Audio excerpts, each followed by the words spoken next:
Goeiemôre almal. Ons skriflesing vanoggend kom vanuit Psalm 46. Ek lees vir ons uit die 83 vertaling. Die opskrif daar is: God is vir ons 'n toevlug. Vir die koorleier van die Koragiete, op die wysie van jong vroue, 'n lied. God is vir ons 'n toevlug en 'n beskerming. Hy was nog altyd bereid om te help in nood.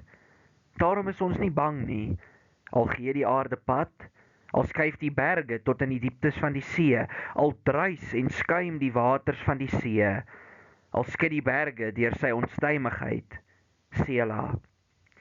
Oor die strome van die rivier is daar blydskap in die Godstad, in die heilige woning van die Allerhoogste. God is daar, die stad sal nie wankel nie. God sal hom help, nog voor die môre kom. Nasies kan raas en koninkryke kan wankel, maar as God sy stem laat hoor, smel die aarde weg. Die Here, die Almagtige, is by ons. Die God van Jakob is vir ons 'n beskutting. Sela. Kom kyk wat die Here gedoen het. Watter ontsettende dinge hy op die aarde tot stand bring. Die oorlog oor die hele aarde laat hy ophou. Pyle en boë verbreek hy, spiese slaan hy stikkend. Oorlogwaans verbrand hy met vuur. Bedaar en erken dat ek God is, hoog bo die nasies, hoog bo die aarde. Die Here, die Almagtige, is by ons. Die God van Jakob is vir ons 'n beskutting. Kom ons neem 'n oomblik om saam te bid. Ons almagtige God en hemelse Vader, ons wil U loof en prys vir wie U is. U is die skepper van alles wat ons kan sien en ook alles wat ons nie kan sien nie. En alles wat ons wel kan sien, Here, in hierdie skepping is mooi. Wanneer ons vir 'n oomblik in ag neem hoe wyd hierdie skepping strek, die sterrestelsels. En as ons in ag neem dat ons maar net 'n spikkeltjie op daardie reuse kunswerk van U is, dan wil ons ook in die woorde van Psalm 8 vra, maar wat is die mens dat U aan hom dink? Wie is die mensekind dat U enigsins oor hom sou omgee? Maar dan lees ons in die Bybel dat dit nie vir U gaan om die engele nie, maar dit gaan vir U om die kinders van Abraham. Met ander woorde, dit gaan vir U oor almal wat glo. Ons wil U loof en prys nie net vir alles wat ons in die skepping sien en wat ons daagliks kan geniet nie, maar ons wil U ook loof en prys vir U voorsienigheid. Dat U nou nog vir hierdie skepping sorg, dat hierdie skepping in U hande toegevou is en dat U steeds beheer en bestuur oor alles uitoefen. Ons wil U loof en prys vir al die seëninge wat ons in ons lewe het. So gereeld hardloop ons na dit wat fout is en sleg is en verkeerd is. En dan vergeet ons van al die wonderlike maniere waarop U ons geseën het. En elkeen van ons kan vanoggend in ons gedagtes optel wat dit is waarmee U ons geseën het. U is so wonderlik. Here, U is waardig om al ons lof te ontvang. En die rede waarom U die meeste waardig is om ons lof te ontvang is omdat U ons Here Jesus Christus gestuur het. Dat hy vir ons, hy die sondelose lam, geslag is vir ons. Ons wat sondige, hardnekkige mense is, wat eintlik aan die begin niks met U te doen wil hê nie. Maar hy sterf vir ons toe ons nog U vyande was. En Here, hierdie waarheid wat deur geen ander godsdiens in die wêreld beklemtoon word nie, maar deur die Christendom alleen, is veronderstel om ons te dryf tot op ons knieë in die diepste dankbaarheid met trane in ons oë. Maar soos ons gesê het, ons weet, ons is gereeld geneig om gefokus te wees op die negatiewe. En so maklik gebeur dit dat die evangelie vir ons alledaags word. Mag dit tog nie die geval met ons wees nie, Here. Ons vra dat wanneer ons nou uit die woord uit lees, dat ons U mag begeer, en dat soos ons begeer om U beter te leer ken, ons U sal soek, en dat soos ons U soek, ons U sal vind, en deur U te vind, beleef wat dit sal wees, wat dit is, om totaal en al versadig te wees. Wees nou saam met ons, lei ons, maak ons verstande en ons harte oop. Neem die hart van klip weg en plaas in dit 'n hart van vlees, 'n hart wat bereid is om na U te luister. Ons weet U het dit klaar deur die werking van die Gees gedoen. Gee dat ons nie nou verder hardnekkig sal wees nie, maar sal luister na wat U vir ons wil sê. Vergewe ons vir ons baie sondes, en ons vra dit alles met die wete, dat U soveel meer kan doen, as wat ons kan dink, hoop of droom, in die naam van ons Here Jesus. Amen.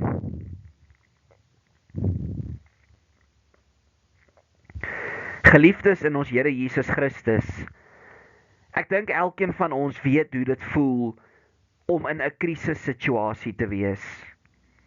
Maar die wonderlike nuus is dat Psalm 46 juis geskryf is vir mense wat 'n krisissituasie beleef. Mense wat nie weet wat hulle moet doen nie, en mense wat nie weet waar daar vir hulle hulp vandaan gaan kom nie. Die wonderlike troos van Psalm 46 is dat God ons hulp is, wanneer ons krisissituasies beleef. Indien ons dit moet opsom, sou ons dit as volg kon sê: God is 'n ewig teenwoordige hulp. Hy is altyd gereed om die mens te help. En in die tweede plek kan ons dit opsom as volg: hy kan ons krisissituasies dra. Ons kan maar net bedaar en weet dat hy dit kan doen. En dit bring ons vandag by die tema van ons preek.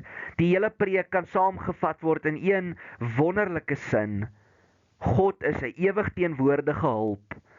Ons kan bedaar en weet dat hy ons krisissituasies kan hanteer. Ons kyk in die eerste plek na God, wat vir ons 'n ewig teenwoordige hulp is. In Psalm 46 is daar 2 krisissituasies wat vir ons beskryf word. In die eerste plek is daar 'n krisis in die natuur, en in die tweede plek is daar 'n krisis as gevolg van vyandige nasies. In verse 3 tot 4 word die krisissituasie in die natuur vir ons beskryf.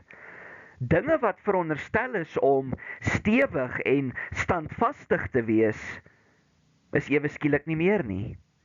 Daar word gepraat van die aarde wat pad gee.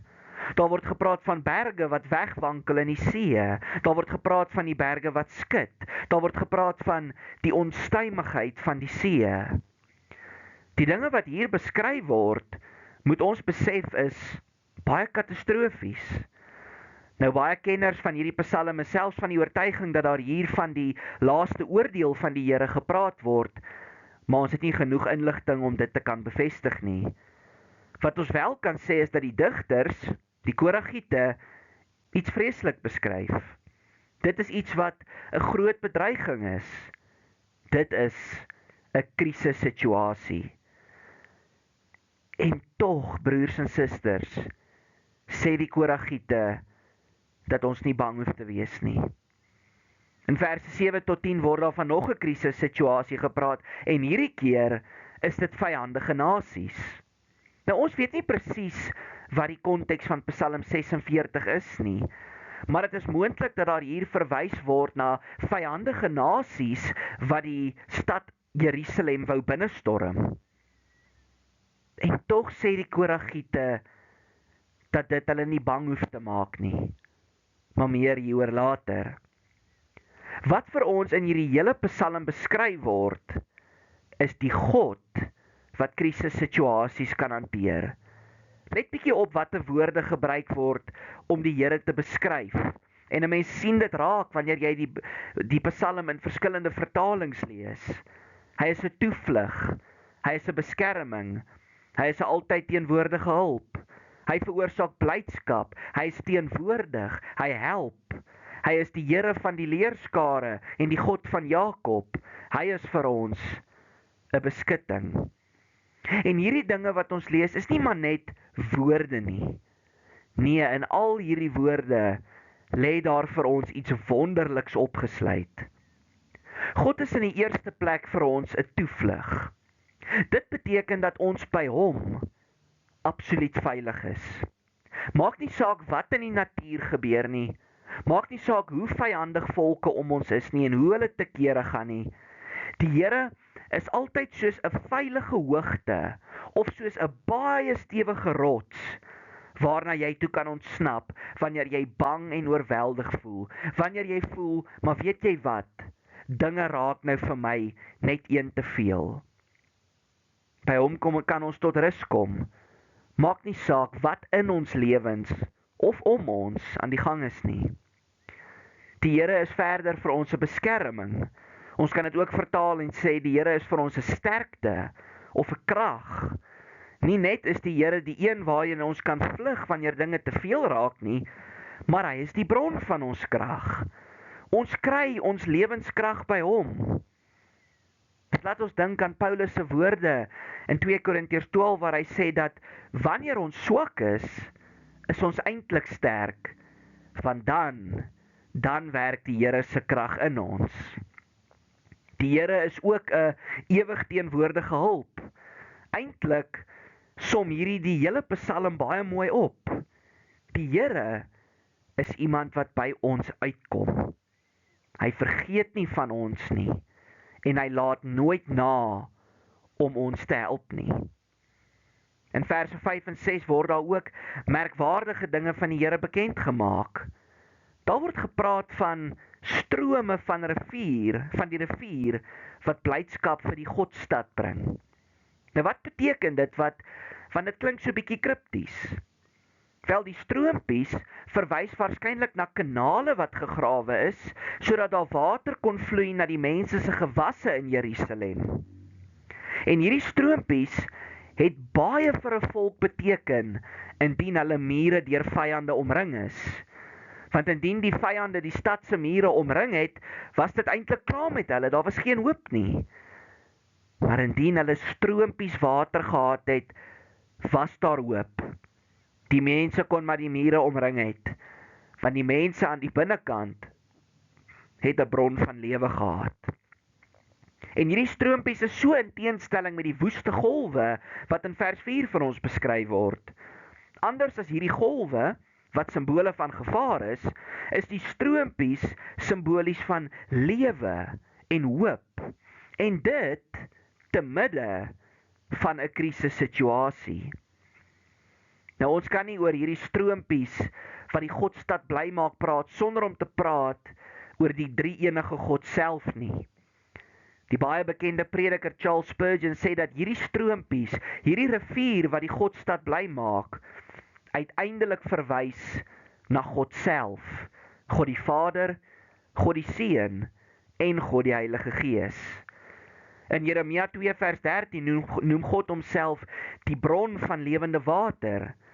Met ander woorde, nie fisiese water nie, maar hy self is die een wat hoop en veiligheid gee te midde van krisissituasies. Ons hoef maar net na hom te roep om hulp. In Sagaria 13 vers 1 staan daar, daardie dag sal daar 'n fontein oopgemaak word om die koningshuis van Dawid en die inwoners van Jerusalem te reinig van hulle sonde en hulle vuilheid. En hier verwys dit ten diepste na ons Here Jesus Christus. Hy bied vir ons hoop en veiligheid teen ons sonde deur ons daarvan te red. Geen krisissituasie kan ons van sy liefde skei nie. Daarvoor het Christus gesorg. Nou ons lees van die baie interessante stukkie geskiedenis in Johannes 4 waar Jesus met die Samaritaanse vrou by die put praat. Dan sê hy vir haar, die een wat water by hierdie put kom haal, hy sal weer dors kry. Maar die een wat die water drink wat hy gee, sal in ewigheid nooit dors kry nie, maar dit sal in hom 'n fontein wees wat met water opborrel en vir hom die ewige lewe gee. Hier verwys dit ten diepste na die Heilige Gees. Die Heilige Gees gee die water wat die mens se siel nodig het om ewig te lewe. Hy pas Christus se verlossing op ons lewens toe. Ons sien God drie-enig verder raak wanneer ons in ag neem dat die woorde van vers 5 anders vertaal kan word as die heilige van die tabernakel van die Allerhoogste is in die Godstad. In Johannes 1 hoor ons, wanneer ons dit direk vertaal, dat die Seun, met ander woorde die woord van God, onder ons kom tabernakel het. Hy is God met ons. Die ewig teenwoordige hulp word mens. Nou, hy het dalk na sy opstanding uit die dood opgevaar na die hemel, maar hy het beloof om vir ons 'n ander trooster te gee, die Heilige Gees. En wat voeg hy by? Om ewig by ons te wees. Die Seun van God is deur die werking van die Heilige Gees ons ewig teenwoordige hulp. En hy nooi die uit wat bemoeid en belas is, die wat net nie meer aan hulle laste kan dra nie, hy nooi hulle om dit na hom toe te bring. Jesus kan jou laste dra.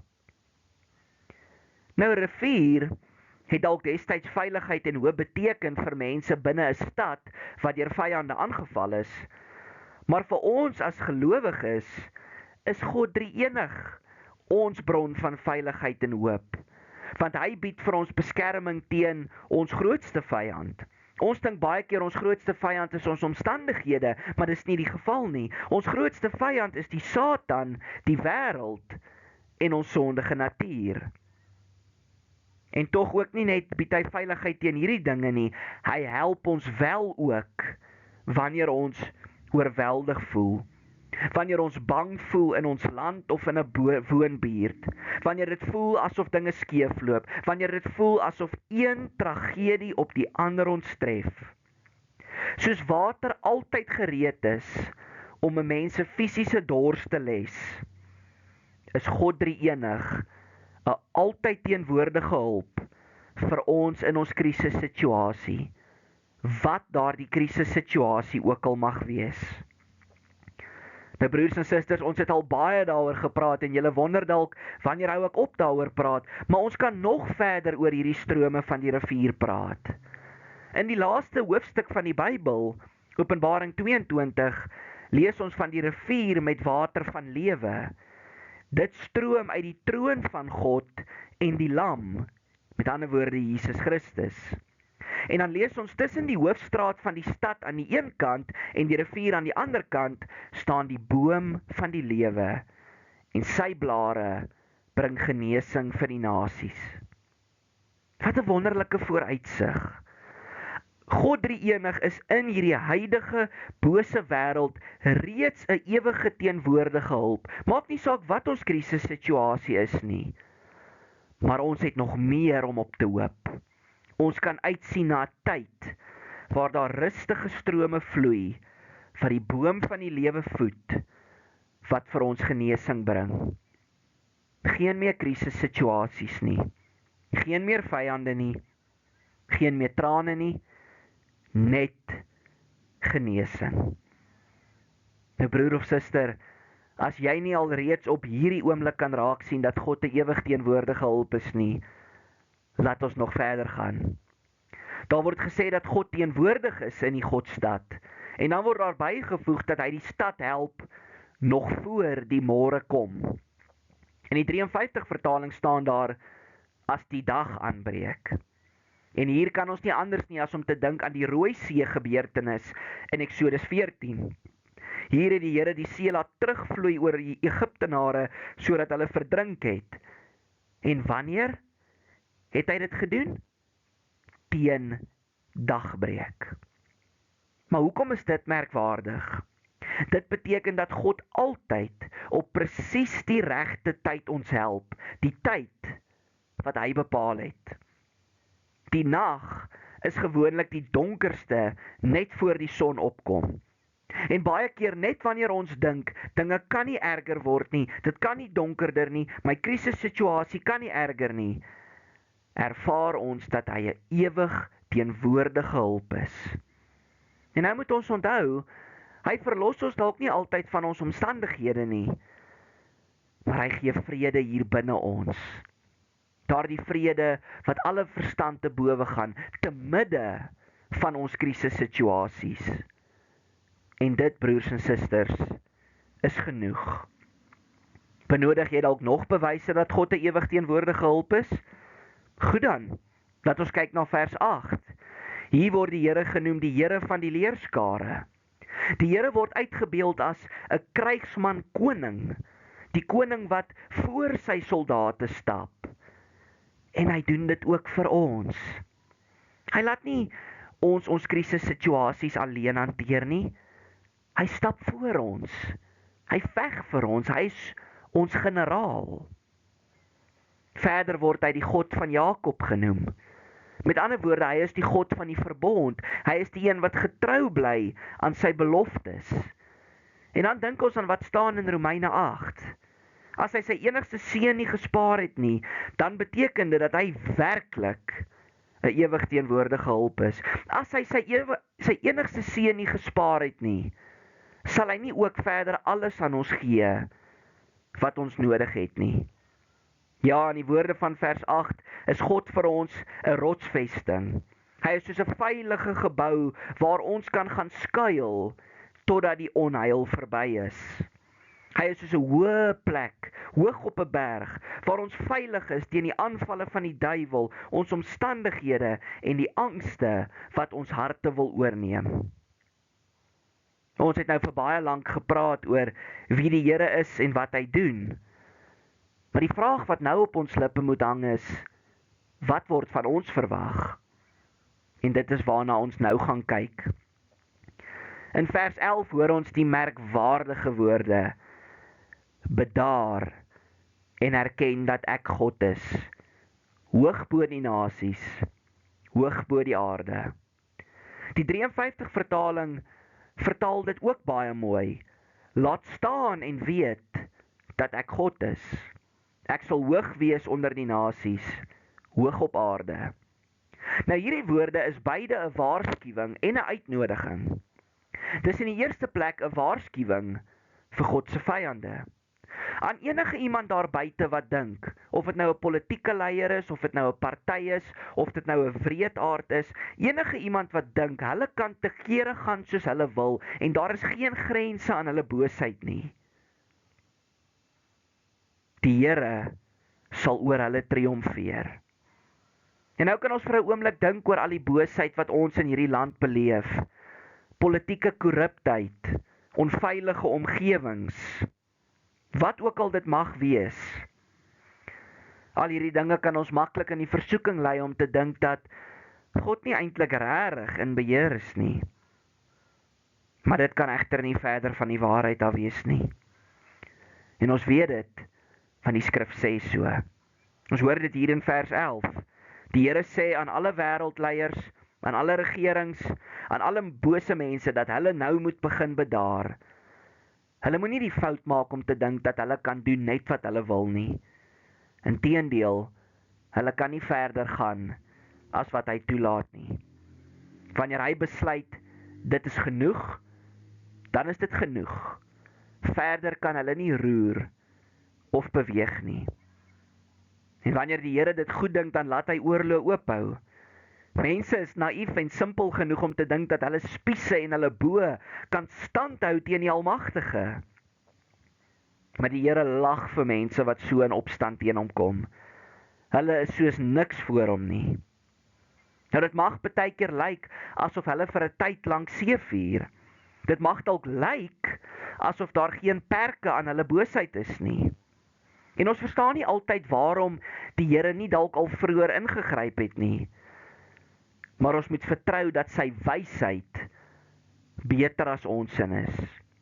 En ons moet besef dat hy homself oor die nasies en op die aarde sal verhoog.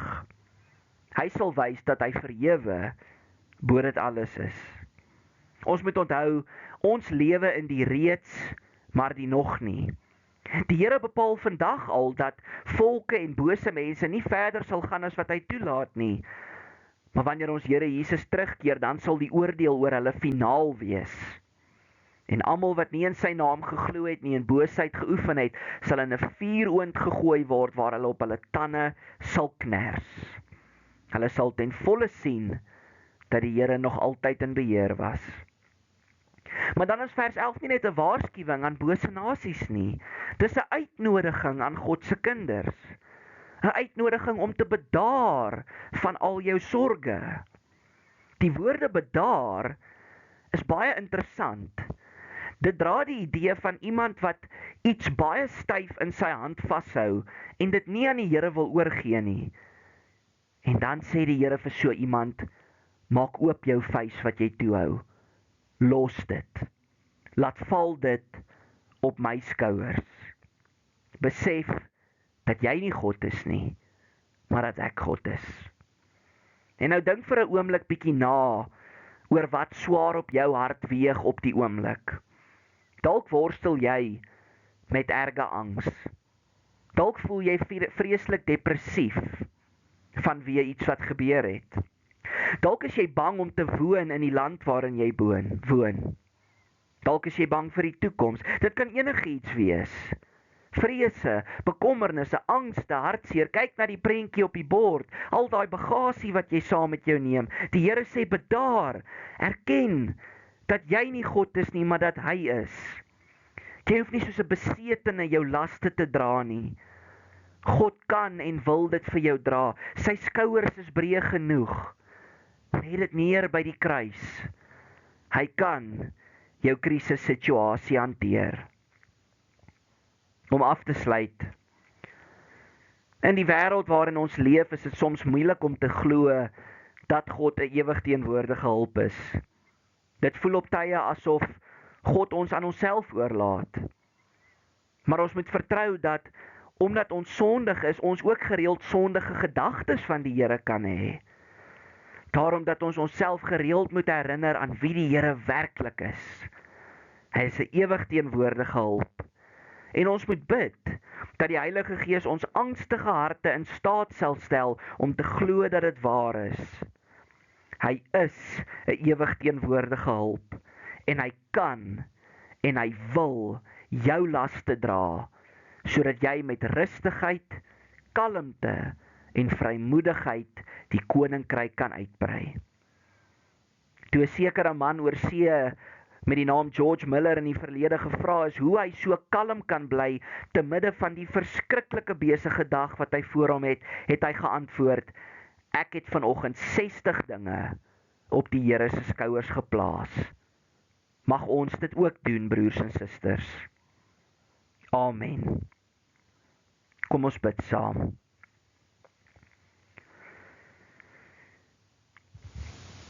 O God, U wat almagtig en genadig is, ons lees in U woord dat U die wat gebroke van hart is genees, en dat U op die regte tyd hulle hartseer in vreugde omskep. Mag U vaderlike goedheid rus op die wie U geskape het. Onthou die mense, Here, wat op hierdie dag haweloos is, depressief, sukkel weens ouderdom, sukkel weens siekte, wat voel hulle is vergete in die oë van mense. Seën die magdom mense wat arm voel, of dit nou fisies is of van gees. Lig op die wat neergewerp voel. Bevriend die onskuldiges wat swaar kry.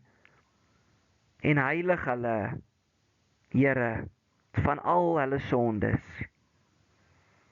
Gee weer hoop aan almal wat nie moed het nie en wat neergewerp is. En gee dat ons U genadige troos sal beleef te midde van alle omstandighede. Gee dat ons te midde van die moeilikste omstandighede ons vuiste sal kan oopmaak, kan los waaraan ons vasklem en daardie vrede wat alle verstand te bowe gaan, sal kan beleef. Mag ons beleef dat al word ons bemoeid met dinge aan elke kant, dat ons nie sal moedeloos word nie. Dat al is ons neergewerp, dat ons sal besef ons is nie vernietig nie.